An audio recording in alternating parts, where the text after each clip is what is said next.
That's Barack H. Obama, and they do want to back off now because they understand if they continue the fight, it's only going to have the American people come together, and that's what they're threatened by. Speaking of Ron Paul, Judge, I had him on during the first hour, and I went over the Washington Post headline where they talk about using a war to fix the economy, the David Broder article.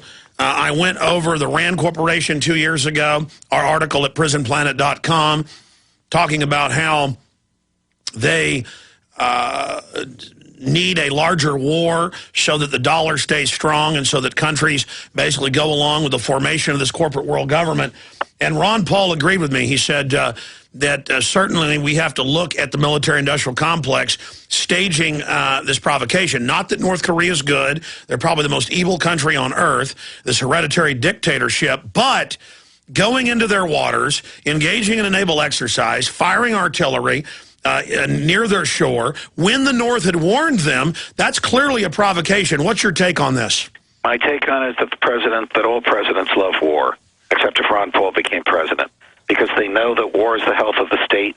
The people will pay more taxes, give up their liberty, and unite behind the soldiers no matter what the outcome. They falsely believe that war will help the economy. It's beyond me how taxing people to purchase equipment and then destroying the equipment helps the economy. But this is a myth that has been perpetrated since Woodrow Wilson, reinforced by FDR, used by George W. Bush, and we're about to see if Barack Obama can use it. Fortunately, this is not in our backyard. It is 10,000 miles away, and there are voices in both parties, on both sides of the aisle, are saying, no, no, no, no, no, we're not going to do this again. Ron Paul is leading the charge. All right, Judge, I've got a few other final questions for you, and then tell us about what's coming up tonight on the TV show. Glenn Beck, who I've been critical of on many fronts because he's flip-flopped over the years. You haven't. That's why I support you and your libertarian views. We're very close to each other. Right. But that, I'm not trying to attack Glenn. He's given you a big platform to really tell the truth. But 2 weeks ago, as you know, he came out, he read the quotes by Obama and Clinton officials saying how great a terror attack would be, how it would help them. He read the newsletters where they're demonizing Glenn and myself, saying we're going to cause an Oklahoma City attack. And he went ahead and said, these people, this is a quote, are planning another Oklahoma City to be blamed on the Liberty Movement. That's a big, bold shift for Glenn Beck. What's your take on him coming out and talking about false flag terror? Well, I'm a close friend of Glenn's. Obviously, I don't have any control over what he says on his show, but I appear with him a lot. I fill in for him on television when he's not here, and I share a lot of his views. I don't know anything about what he just said, but I do believe that this government would welcome the type of conflagration that we have seen in the past if it would help it become more authoritarian, particularly now with the loss of the House and with a filibuster positive number that the Republicans have, and I carry no water for them, as you know, yes, in the Senate. The president is going to have to rule by decree, and the easiest way for him to rule by decree is to accompany his decree with fear, and the easiest way to get that fear is to look the other way if somebody assaults us. Okay, finally, man, because I never raised this with you because, it's a subject I just leave alone with folks because I don't want to cause people problems, but you brought it up with Geraldo Rivera, who says he is concerned about Building 7. And I want to put the question you put to him to you. I mean, what do you think of Geraldo Rivera coming out? What do you think of 7? It's hard for me to believe that it came down by itself. I was gratified to see with Geraldo Rivera investigating it. I'm gratified to see that people across the board are interested. I think 20 years from now, people will look at 9/11 the way we look at the assassination of JFK today. It couldn't possibly have been done the way the government told us. Well, I want to tell you this. You got a lot of courage, Judge, and so does Geraldo Rivera. I don't agree with him on some of his more liberal political views, but I do resonate with his courage, and I resonate with yours, and I already had the highest respect for you, but now the thermometer just broke, and the mercury, geysering out of it right now. Judge, you are a great American, and I just can't wait till your show's #1 on Fox Business when you're on regular Fox full-time, because no army can stop an idea whose time has come. In the 2 or 3 minutes left we've got, what else is important on your radar? Should we call for congressional investigations of Chertoff, ordering the TSA machines and making money off of it? What's your view on that? And then tell us about the TV show and what else is on your radar screen. Well, I'm hoping that and again, I don't carry water for the Republicans, because when they ran the government, they, before our eyes, destroyed what it meant to be a conservative Republican.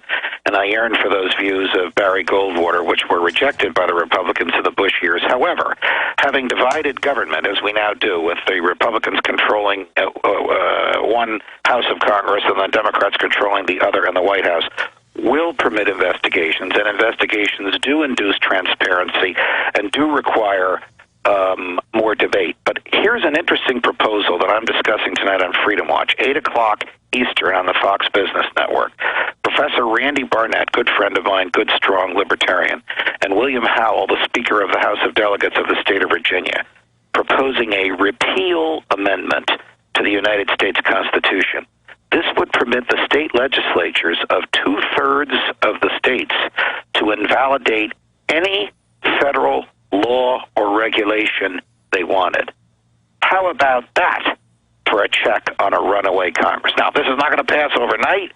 It'll probably only pass if we have a constitutional convention, because the Congress will never vote for legislation that would diminish its power.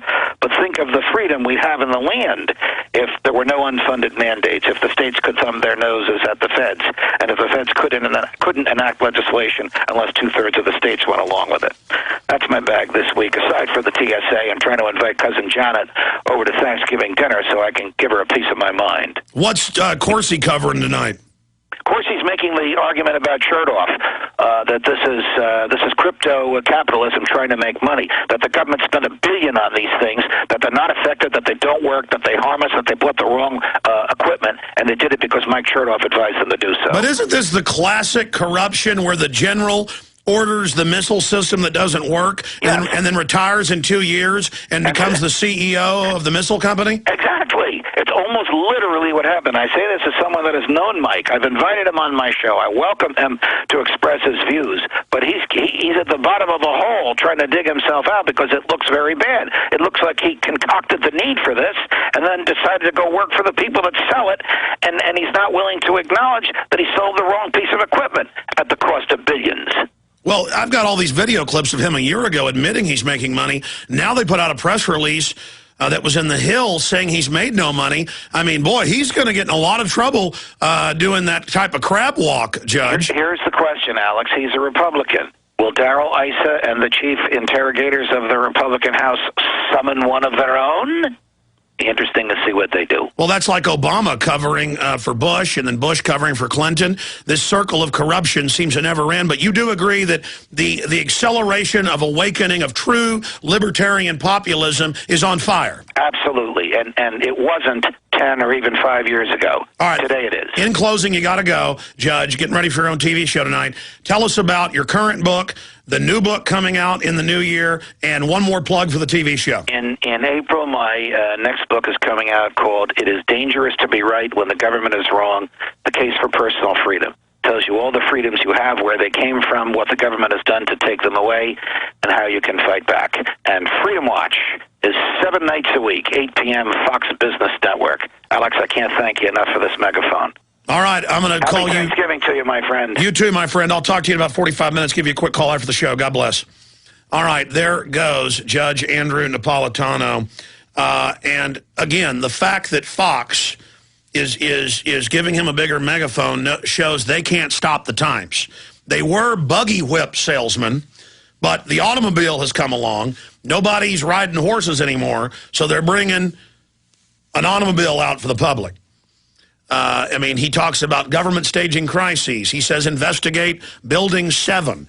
He talks about the New World Order. He talks about states' rights. Judge Knapp is awesome. He is awesome.